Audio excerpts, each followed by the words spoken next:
Arsenal fans, do you remember the days when we never had good centre halves or good fullbacks and our defence was quite frankly appalling and shocking, really and truly? It's fair to say the sun is shining now at the Emirates. Now, we've all seen the famous quote by Sir Alex Ferguson: attacks wins you games. You look at the goals we're scoring, and that's reflected in such. Defense wins you titles. The jury is still out as to whether Arsenal can actually win a league title. But when you look at the players we have at our disposal, variety is the spice of life. And we've got defenders that can help close out games, defenders with a bit more quality in the final third. We've got some all-rounders. And in short, Mikel Arteta is assembling the perfect blend of defensive players in our defensive unit, which all complement each other and all have different strengths and weaknesses and can all give us something different according to what every individual game across every competition demands of such. There's no way around it. Mikel Arteta is a man with a plan, and he knows exactly what he's doing, in my humble opinion. He's operating at a different frequency level to the rest of us, and he's calculating every move for this football club. But to me, as an honest football fan, I do have to ask the question: who is our first choice fullbacks? What is the first choice pairing?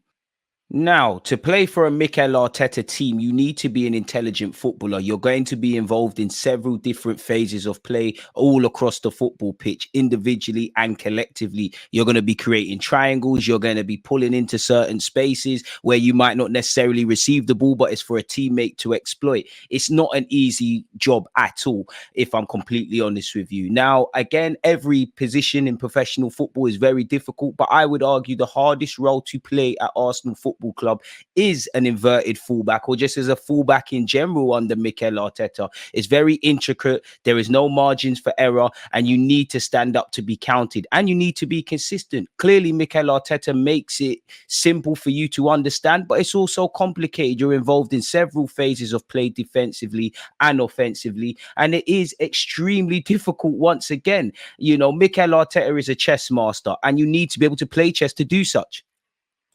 Now, to be honest with you, first up, Mr. Zinchenko. It's fair to say, at least where Arsenal fans are concerned, his stock has been steadily falling. The only criticisms I can really have of Zinchenko, while I believe personally, folks, he has improved his heading, his positioning, his defensive awareness, I don't think it's good enough at the level required. And respectfully, he is a bit of a liability defensively.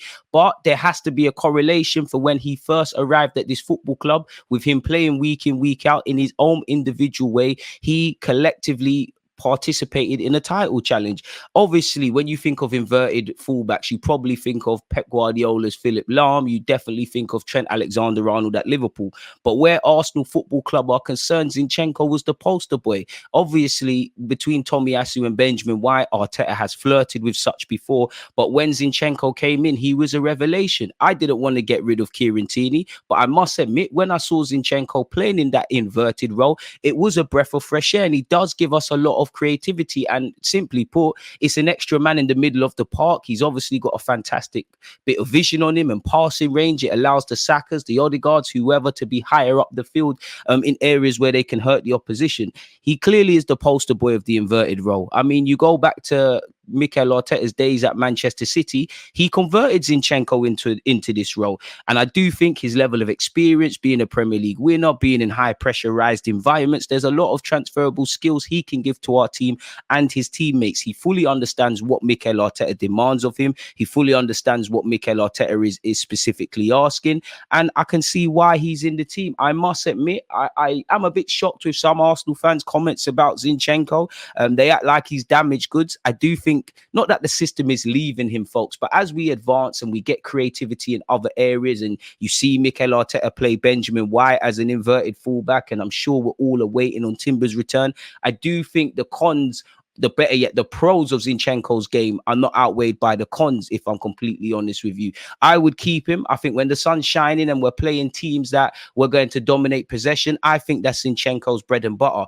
In games where obviously he's going to be tested defensively, he is probably the weak area that teams look to exploit, whether that's the fact that he goes to sleep defensively, not the best in the air, not the strongest 1v1, you know, a pro to obviously an inverted fullback role as we've got an extra man in midfield. But you know, there's a balance of things. There's a lot of space in behind. That is the areas I think where Zinchenko could improve, if I'm completely honest with you.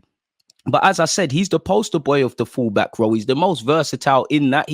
Versatile is not the right word, but he's the most experienced in that because he's done it under Mikel Arteta. And you could argue as we move into this new realm at Arsenal Football Club, where we're a lot more of a possession-based dominating side, which possession and attack is a form of defense, you're going to see less frailties with Zinchenko and a bit like take nothing away from Kirill. But yet, because we've been dominating games, you haven't really seen him called into action defensively. Shout out to him for Porto, or you haven't really seen that Ramsdale Anfield away performance last season from David Raya. And in a nice way, I'd like for that to continue.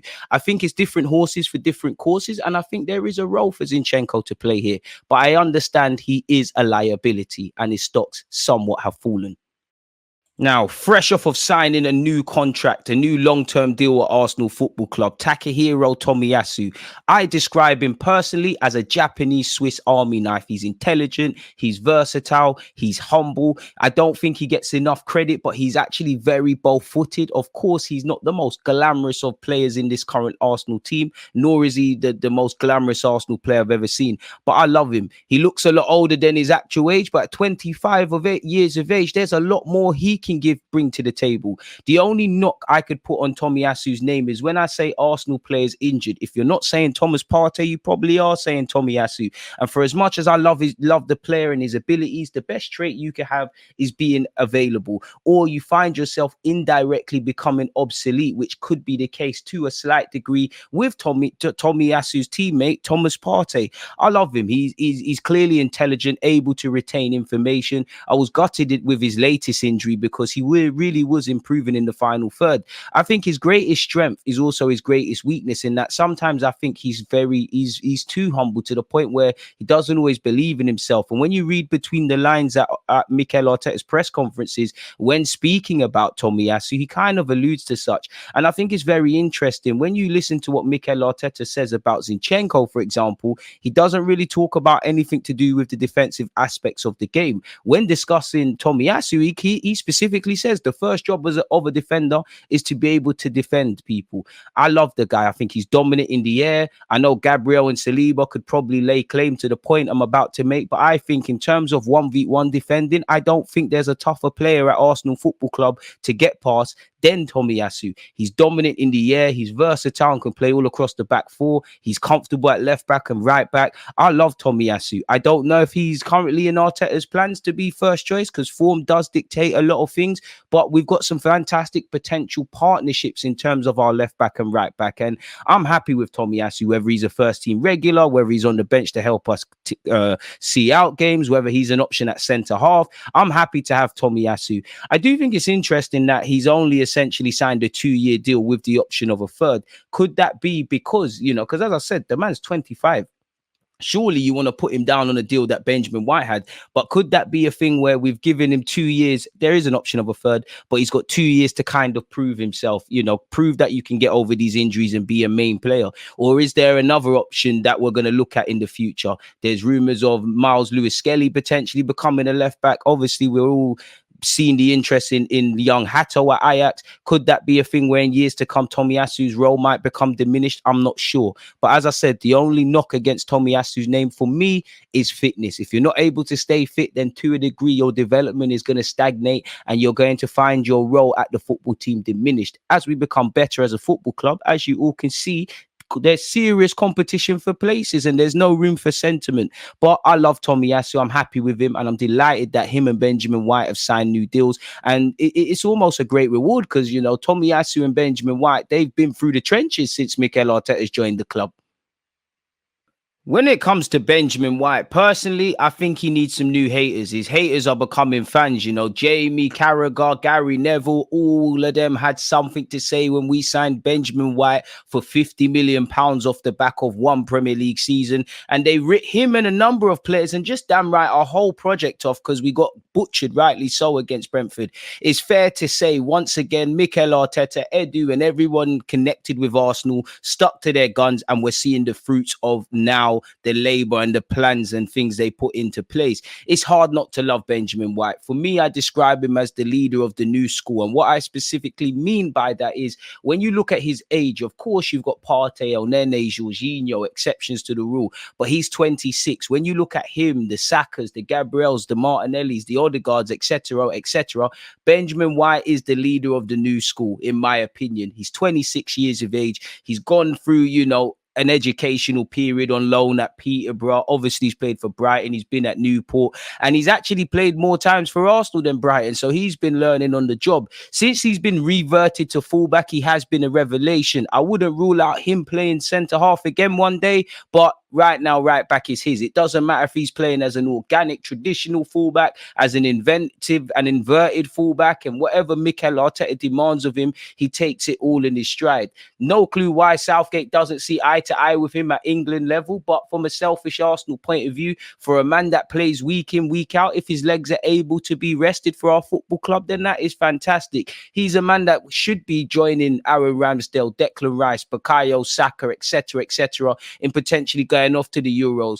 But England's loss is our gain. I've got a lot of time for Benjamin White. I think now, similar to Gabriel, he's now getting the plaudits he deserves. But for a long while of time at Arsenal, he was very underappreciated, in my opinion, and one of our most underrated players. He's durable. He's versatile. He's pardon my language, a shithouser. He's got that will to win. He's continuously misunderstood for obvious reasons. He says he doesn't like football, which is misunderstood. There's a work-life balance. The man gives his all. He wants to improve. He does everything he can. But when the game's done or training's done, he doesn't give a monkeys about football. And as long as he keeps performing like this and does what he needs to do, it's great. And also, we all know he's an absolute weapon at set pieces. On a regular basis, you can obviously see him surrounding the goalies and things. The only thing I would say with Benjamin White, I do think he can improve ever so slightly in 1v1 situations, but he's a competitor. He's a gladiator. He's a warrior. It's well known he puts his body on the line for Arsenal and rightly or wrongly masks or hides injuries so that he could play. It's that sort of commitment to the badge what I think shouldn't be misunderstood and shouldn't be underappreciated. He's got a fantastic passing range. He's a good crosser. He pops up in vital moments. I think he's got the right temperament. He takes everything good and bad in his stride, and he is a linchpin at Arsenal. And obviously, the better we get, the more competition for places there is going to be. He's reacted well from Timber's arrival. Yes, he was previously playing at left back prior to his injury, but Timber can play left back and right back. TomATOTSU's obviously about. Zenchenko plays left back, but obviously only two players can play at one time, give or take. And I think he's reacted very well. And I do think, once again, you see Mikel Arteta's blueprint, what he's doing with Raya, previously with Ramsdale, what he's done with Benjamin White, the development path of Gabriel and Saliba, and every other player that's been involved. I think Benjamin White's a champion in how he behaves, and I love the man, really. Again, if we didn't have Declan Rice and Martin Odegaard, he's probably someone that could be Arsenal's captain. In a nice way, though, when you look at the invincible sides or any teams that's won anything, you can't really pick out the captain regardless who's wearing the armband. So long may it continue, Benjamin. I know, Arsenal fans, I shouldn't draw conclusions on JIREN Timber, but for me, I honestly believe he's one of the missing puzzles to what Mikel Arteta is trying to create. Does he quite have the creative ability of Zinchenko? No, but I think he's not far off. I think he's adequate in terms of his range of passing, his final ball, and he's stronger 1v1, which I think in 1v1 situations, if you don't understand what I'm saying, which I think is going to be crucial if Arsenal want to take the step from being a good team to a great team, a team that goes from aspiring / challenging for Premier League titles to actually winning it. I do want to stress, whether it's Kirill, TomATOTSU, Benjamin White, Timber, whoever have you, we've got one of the thinnest squads in the league, Mikel Arteta is saying. And this season, you've seen us have to cope with injuries since August. We need a squad. It is firmly different courses for different horses. There's going to be games more suited to Timber and White and TomATOTSU, and any other duo of fullbacks you can imagine. I don't want to draw too many conclusions on Timber. I mean, he had a great preseason in which big up Declan Rice, but I was saying I think he could be our player of the season, in which Declan Rice is doing his thing. I know he's only played 50 minutes of official Premier League football before that sad injury, but I genuinely believe TIMRA at left back is going to be cash money. It's going to take us to another level. He doesn't look like the tallest, but I mean, he stands at around 6 foot. And, you know, when you know he's a Dutch player, he's come through Ajax and them kind of things, people, he's extremely intelligent. I think in years to come, this guy will be a linchpin of Arsenal. But I have to stress we need a squad. And I don't know how TIMRA is going to look after a massive ACL injury. He's going to need time to adapt. He's going to need time to get up to full speed. And he's going to need time to shake that ring grass off. Evidently, every player is going to have good games and bad games and stuff of that ilk. So, yeah, that's what I believe. But I think TIMRA is going to be a hit. And it would be nice to see a fully fit squad, because there's been times where historically, through TomATOTSU's time at the club, he could have dealt with a rest. Benjamin White could have dealt with a rest. And as I said, a lot of things will dictate who plays and when, whether that's injuries, form, you know, having to rotate during games, the game state, as Mikel Arteta previously says. You know, as I said earlier, different horses for different courses. Now, I'm not Mikel Arteta, but for me, the possibilities could be endless, especially with the inverted fullbacks. And if we sign another central midfielder, take nothing away from Jorginho, because he could do this too. I'm merely speaking about the long-term vision of our football club. Now, as you can see on screen, you know, in terms of build-up play, there's several phases that we typically line up in. There's several shapes. You know, I don't think there's such thing as one fixated shape or formation within football. It's quite fluid. There's many different passing lanes and passing patterns, and you do see Gabriel pull out to the left-hand side, our inverted left-back stay further up the field, and everybody else move accordingly in terms of where they can receive the ball. And I just feel with stronger 1v1 defenders, especially, the possibilities are endless, and more athletes. Take nothing away from Zenchenko, because he is an athlete, but with TIMRA, with White, with another athletic central midfielder, with the monsters of Gabriel and Declan Rice, with Odegaard, who's a press machine, Saka, who's a demon, Martinelli the same, and whether it's Havertz, Jesus, another striker, the possibilities are endless, especially as we become a more possession dominating side.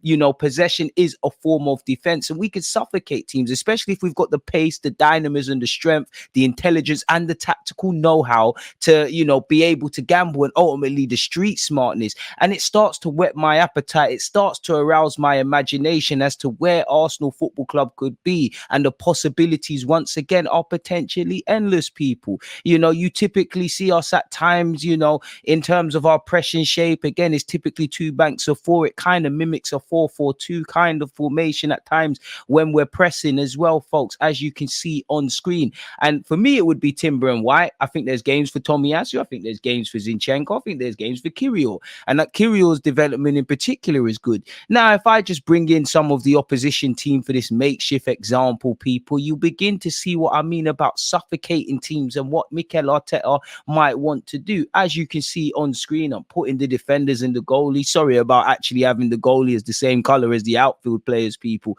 That's a bit of a problem there. But one thing I like is the ability to suffocate teams in their own half, to give them no escape route. And I would also say go man for man, especially if we're playing the Liverpools, the Cities. I'm jumping the gun a bit, the Bayern Munichs, not just this season, but beyond. And obviously, you know, when you've got athletic players behind you, where the midfield and the strikers are concerned, you can gamble a bit more. You know, Gabriel, when Zenchenko is there, obviously he has to mop up a lot, and that will be the case. And I just think we're allowed to go man for man throughout the football pitch, and again, suffocate teams and give them no opportunity but to concede possession for us, really. When you've got pace, strength, tactical nous, you know, technical level of ability, players that can pick an eye from a pass. You know, I want us to be a team like Manchester City, where they can, and obviously Mikel Arteta was there, they can kill you all over the football field, no matter what they're doing. They can kill you in 2-3 passes. We've seen it with Edison, etc., etc.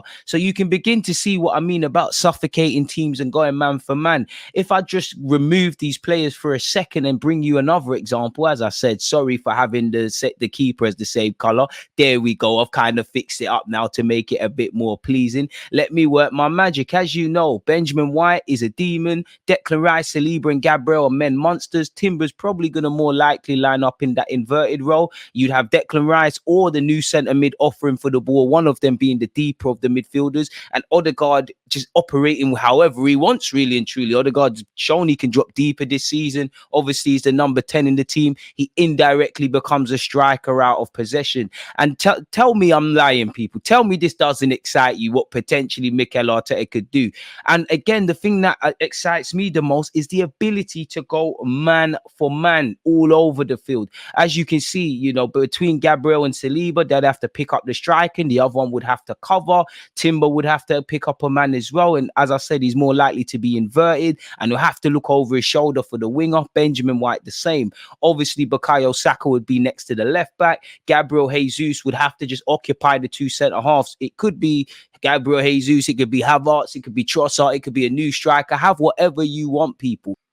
Not that we're trying to copy Manchester City in any way, shape or form, but naturally they have crossed uncharted waters for Arsenal Football Club. They have walked the walk our football club wish to go on. So naturally you're going to look at what they're doing. Again, Mikel Arteta was at City. They were doing the inverted thing and what have you. But I think personally, this is a very interesting talking point from Pep Guardiola. When asked on why they won the treble and the latest title, he said at the time, he said the biggest step this year was that everyone in the back four was real proper defenders. Win your duel in our box, win your duel. In the past, we did not have it. Now, that could be bad news for someone like Zinchenko, who has improved defensively, but where TomATOTSU, Benjamin White, Timber, Kiwior, etc. are concerned, you would say they're stronger in 1v1 duels. And when you look at City, when you've had the Akanjis, the Akes, the Diazes, the Kyle Walkers, and they've indirectly had John Stones in midfield, which you could draw parallels to Benjamin White, that is going to be the key. You know, I love Mikel Arteta's football. I love the swagger. I love the more street smartness. And we're a bit more of an all-rounded side. We love to defend. We love to score from set pieces. We love to show resilience. We obviously are a very good football team. And our home pitch is becoming a nasty ground for visiting teams. Equally away from home, we're becoming amazing. So we're ticking along. We're on the right trajectory. But I do believe this. When I heard Pep Guardiola say this at the time, it stuck with me. And naturally, I think this is something Mikel Arteta is looking at. I know he's flirted with Partey at right back, which was a bit different. I know Timber's injury threw a spanner in the works, but I do think we're going to have to be stronger or strong 1v1. That doesn't mean someone like Zinchenko does not have a role to play at the football club. Now, for me personally, whether it's Kiwior, whether it's Timber, whether it's TomATOTSU, Zinchenko, there's even rumours of a young Miles Lewis-Skelly. The club see him as a potential inverted left back in the Zinchenko role. I don't know, but it's great conversations to have and good problems to have. Lord knows, Arsenal Football Club, we've come a long way, people. As you know, there are many different calculations Mikel Arteta is going to have to race through in his head to make Arsenal more unpredictable and, according to the game state, give us the best possible chance of winning. I'm personally happy I'm not Mikel Arteta, but definitely since the moment he walked into this football club, it's been a lot more rosier in that regard. Let me know your thoughts. That's all I've got to say, people. Let me know your thoughts. Who would be the first choice fullback pairing? Which one do you think is the best outright? Who do you think's the strongest 1v1? And who do you think's the most all-rounded? On that note, thank you very much, people. DG, I'm out.